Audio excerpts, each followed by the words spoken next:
Europe 1 midi, Romain Desarbres. Il est 12h49, merci d'être avec nous sur Europe 1 dans Europe 1 midi. Bonjour Mickaël Delafosse. Bonjour. Maire de Montpellier, maire PS de Montpellier, on va parler de la guerre des gauches. Après la législative partielle en Ariège, c'est la candidate socialiste, je les appelle comme ça, vous allez me dire ce que vous en pensez, mais je dis canal historique, Martine Froger qui a gagné face à la candidate NUPES, la France Insoumise. Canal historique, ça vous va? Comment on dit quand on est socialiste mais qu'on n'a pas fait alliance, qu'on n'a pas rejoint la NUPES comme vous? Non mais aujourd'hui, moi je suis très heureux de l'élection de Martine Froger, qui est une socialiste de gauche, qui va siéger à l'Assemblée pour s'opposer à la réforme des retraites, qui sera toujours claire dans le soutien à l'Ukraine face à Poutine, qui combattra l'obscurantisme pour défendre la vaccination. Bref, une candidate qui est fidèle aux valeurs que portent les socialistes dans leur histoire, aujourd'hui et demain. Donc bravo à elle pour sa belle victoire, et tout le monde devrait se réjouir qu'il y ait une députée de gauche qui arrive à l'Assemblée représentant les habitants de l'Ariège, qui ont fait un choix clair. Clair, par exemple, clair vis-à-vis de Poutine, contrairement à d'autres. Contrairement à la France Insoumise, contrairement à Mélenchon, contrairement à Fabien Roussel aussi, oui. C'est vrai qu'il y a des appréciations différentes au sein de la gauche, notamment sur les questions internationales, sur la question de la laïcité, sur la défense de la vaccination et ces valeurs-là. Martine Froger les a portées dans la campagne et elle a gagné sur le refus de la violence et la clarté contre la violence.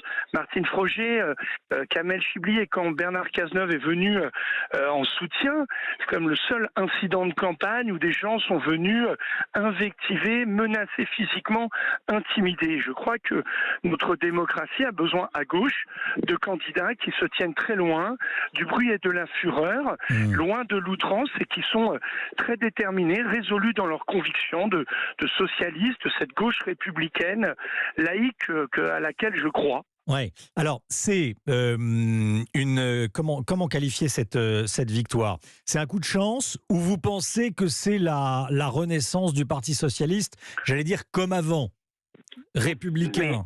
Mais c'est la victoire d'une sincérité dans les convictions. Enfin, Martine Froger, elle a tenu à défendre les idées auxquelles elle croit. Et elle a permis d'éviter que le Front National soit au second tour. Elle a permis d'envoyer un message à la candidate de Renaissance, qui a été très durement sanctionnée. Et ensuite, au second tour, elle a défendu ses idées. Il y avait une candidate France Insoumise, une candidate socialiste, et les électeurs ont fait ce choix. Cette situation s'est déjà produite une fois dans une partielle à Paris. C'était Madame Simonet et Madame Lamia El Aredj qui étaient candidates. Et je crois que ça dit aussi des choses sur nos valeurs, et que les socialistes, quand ils sont dans la clarté, ils remportent les élections, et je m'en réjouis. Est-ce qu'il faut un front républicain contre la NUPES ? Non, il faut toujours un front républicain contre l'extrême droite, et il faut la plus grande clarté. Et ce qui est sûr, c'est qu'il ne faut pas caporaliser l'offre politique. Il faut que chacun librement puisse défendre ses convictions. C'est ce qu'a fait Martine Froger, les socialistes de l'Ariège qui ont fait ce choix. Il y a à gauche, il y a des débats, il y a des appréciations différentes sur la manière de s'exprimer, sur les questions internationales assurément, sur le rapport à la laïcité sûrement, et ensuite on présente nos propositions aux électeurs, et ce sont eux qui tranchent. Le Front républicain, il doit exister de manière résolue contre l'extrême droite. La NUPES est-elle dangereuse selon vous? Certains élus de la NUPES sont-ils dangereux? Non, mais la NUPES a été une alliance électorale à un moment donné qui a été une alliance perdante. Il y a dans la gauche une diversité avec des voix qui portent des convictions et qui doivent être respectées, même si on n'est pas d'accord sur tout.